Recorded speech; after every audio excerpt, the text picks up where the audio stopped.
আকাশের ঝলমলে তারাদের মাঝে এমন এক গ্রহ আছে যার সৌন্দর্য মুগ্ধ করেছে মানব সভ্যতাকে, শনি। কিন্তু কল্পনা করুন, সেই বলয়ের নিচে দাঁড়িয়ে আছে মানুষ, টাইটান ও এনসেলাডাসে গড়ে উঠেছে নতুন শহর। অবিশ্বাস্য মনে হলেও এটাই ভবিষ্যৎ। আজকের গল্পে আমরা ডুব দেব শনির রহস্য আর মানুষের সেই মহাজাগতিক যাত্রায়। ভারতের মহাকাশ স্বপ্ন। ভারত 1947 সালে স্বাধীনতা লাভ করার সময় প্রযুক্তি, বিজ্ঞান ও পরিকাঠামোর ক্ষেত্রে অনেকটাই পিছিয়ে ছিল। কিন্তু সেই সময়ের ভিশনারি বিজ্ঞানীরা বুঝতে পেরেছিলেন ভবিষ্যতে একটি শক্তিশালী জাতি হতে হলে মহাকাশ গবেষণার দিকেও নজর দিতে হবে। এই স্বপ্নের অন্যতম কারিগর ছিলেন ডক্টর হোমি জে ভাবা এবং ডক্টর বিক্রম সারাভাই। ভাবা ছিলেন ভারতের পারমাণবিক শক্তি গবেষণার জনক, আর সারাভাই মহাকাশ গবেষণার পথিকৃৎ। সারাভাই বিশ্বাস করতেন যে জাতি মহাকাশে পৌঁছতে পারবে সেই জাতি বিশ্বের ভবিষ্যৎ নেতৃত্ব দেবে। 1962 সালে ভারতীয় জাতীয় মহাকাশ গবেষণা কমিটি গঠিত হয়। ত্রিবান্দ্রামের থুম্বা নামের একটি ছোট্ট মৎস্য গ্রামকে বেছে নেওয়া হয় প্রথম রকেট উৎক্ষেপণের কেন্দ্র হিসেবে। সেখানে গির্জাঘরের ভেতরে ল্যাবরেটরি, গরুর গাড়িতে করে রকেটের অংশ বহন করা, এসব গল্প আজও মানুষের মনে বিস্ময় জাগায়। 1963 সালে প্রথম সাউন্ডিং রকেট উৎক্ষেপণের মধ্য দিয়ে ভারতের মহাকাশ অভিযাত্রা শুরু হয়। তখনকার প্রযুক্তি ছিল সীমিত, কিন্তু ইচ্ছা শক্তি ছিল অসীম। এই ছোট ছোট পদক্ষেপই ভবিষ্যতের বিশাল সাফল্যের ভিত্তি তৈরি করে দেয়। ইসরোর জন্ম ও প্রথম সাফল্য। 1969 সালে আনুষ্ঠানিকভাবে প্রতিষ্ঠিত হয় Indian space research organisation, ISRO. Vikram Sarabhai ছিলেন এর প্রথম স্থপতি। তার স্বপ্ন ছিল মহাকাশ প্রযুক্তিকে বিলাসিতা হিসেবে নয়, বরং সাধারণ মানুষের জীবনের উন্নয়নে ব্যবহার করা। ইসরোর প্রথম বড় সাফল্য আসে 1975 সালে, যখন ভারতের প্রথম কৃত্রিম উপগ্রহ আর্যভট্ট মহাকাশে উৎক্ষেপণ করা হয়। সোভিয়েত ইউনিয়নের সাহায্যে উৎক্ষেপিত এই স্যাটেলাইট ভারতের জন্য ইতিহাস রচনা করেছিল।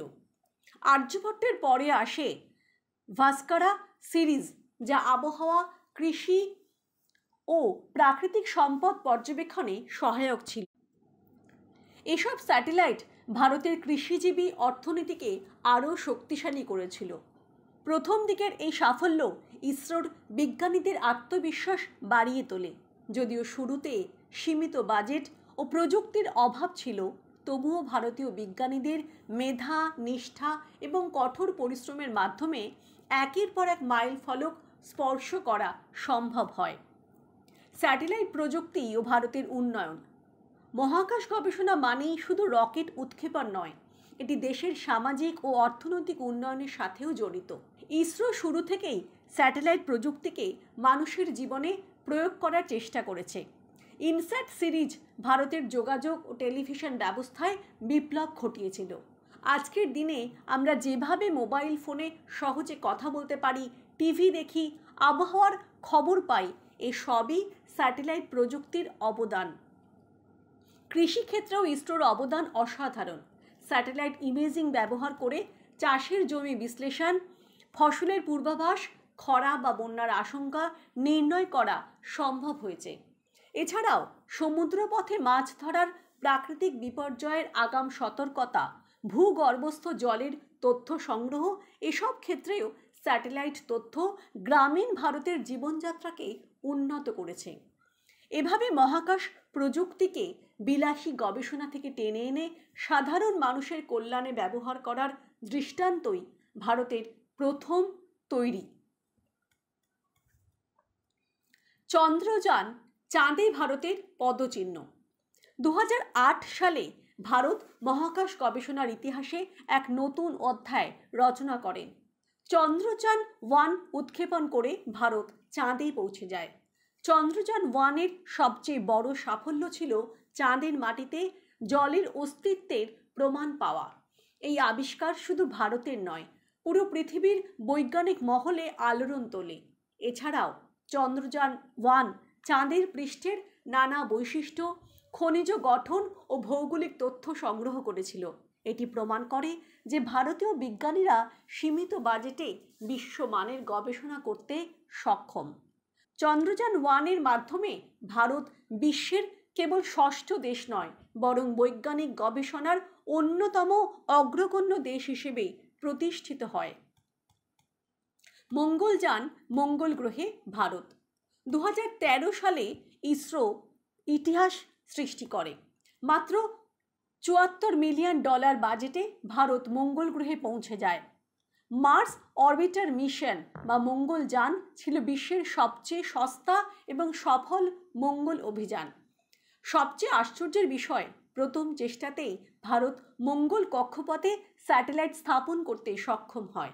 এর আগে যুক্তরাষ্ট্র, রাশিয়া ও ইউরোপিয়ান ইউনিয়নের মতো শক্তিশালী দেশগুলো একাধিকবার ব্যর্থ হয়েছিল। মঙ্গলযান বৈজ্ঞানিক তথ্য সংগ্রহ করে, যেমন মঙ্গল গ্রহের বায়ুমণ্ডল, পৃষ্ঠের গঠন, মিথেন গ্যাসের উপস্থিতি ইত্যাদি। এই মিশন ভারতের মহাকাশ গবেষণার মর্যাদা বিশ্বে বহু গুণ বাড়িয়ে দেয়। নাসা সহ বিশ্বের মহাকাশ গবেষণা সংস্থাগুলো ভারতের এই সাফল্যের প্রশংসা করে। টাইটানে মানুষের প্রথম বসতি। বছরের পর বছর গবেষণা আর প্রযুক্তির উন্নতির পর অবশেষে সেই দিন এলো, মানুষ টাইটানের মাটিতে প্রথমবার পা রাখল। এই অভিযান ইতিহাসে প্রথম অধ্যায় লিখল। পৃথিবী থেকে প্রায় 1.2 বিলিয়ন কিলোমিটার দূরে, সূর্যের আলো যেখানে খুবই দুর্বল, সেখানে মানুষ প্রথম উপনিবেশ স্থাপন করল। টাইটানে নামার অভিজ্ঞতা ছিল ভয়ঙ্কর এবং বিস্ময়কর। চারপাশে ঘন কমলা কুয়াশা, পৃষ্ঠের বরফে ঢাকা সমভূমি। মহাকাশচারীদের স্যুট এতটাই শক্তিশালীভাবে তৈরি করা হয়েছিল যে তারা -179 ডিগ্রিতেও টিকে থাকতে পারল। প্রথম কাজ ছিল বসবাসযোগ্য ঘর তৈরি করা। এজন্য ব্যবহার করা হলো বায়োডোম, বিশাল কাচের গম্বুজ, যার ভেতরে অক্সিজেন, আলো এবং কৃত্রিম তাপমাত্রা বজায় রাখা হয়। শুরুতে কয়েক ডজন বিজ্ঞানী এবং মহাকাশচারী এই বায়োডোমের বসবাস শুরু করলেন।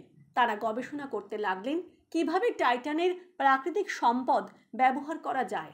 টাইটানের মিথেন হ্রদ থেকে জ্বালানি তৈরি সম্ভব হলো, বরফ গলিয়ে জল সংগ্রহ করা গেল।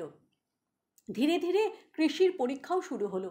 বিশেষ আলো দিয়ে উদ্ভিদ জন্মানো হলো, যা মানুষকে অক্সিজেন ও খাদ্য সরবরাহ করলো। তবে চ্যালেঞ্জও কম ছিল না। মাঝে মাঝে প্রচণ্ড ঝড় বইতে লাগলো, যা পুরো কলোনিকে কাঁপিয়ে দিত। ঠান্ডার কারণে যন্ত্রপাতি প্রায় বিকল হয়ে যেত, কিন্তু মানুষ থেমে থাকেনি। পৃথিবীর মতো নতুন এক ঘর তৈরির স্বপ্ন তাদের এগিয়ে নিয়ে গেছে। এই প্রথমবার মানুষ পৃথিবীর বাইরে কোনো চাঁদে দীর্ঘস্থায়ী বসতি তৈরি করলো। টাইটান এখন আর শুধু এক দূরের রহস্য নয়, বরং মানব সভ্যতার দ্বিতীয় অধ্যায়। বন্ধুরা, কেমন লাগলো শনির মহাকাশ ভ্রমণের এই বিস্ময়কর কাহিনী? আপনি যদি বিশ্বাস করেন মানুষ একদিন সত্যিই শনির মতো গ্রহে বসতি গড়বে, তাহলে নিচে কমেন্টে লিখে জানাতে ভুলবেন না। ভিডিওটি ভালো লাগলে লাইক করুন, শেয়ার করুন আর চ্যানেলটি সাবস্ক্রাইব করুন নতুন নতুন মহাজাগতিক গল্প শোনার জন্য। আমাদের পরের গল্পে আবারও দেখা হবে অসীম মহাকাশের পথে।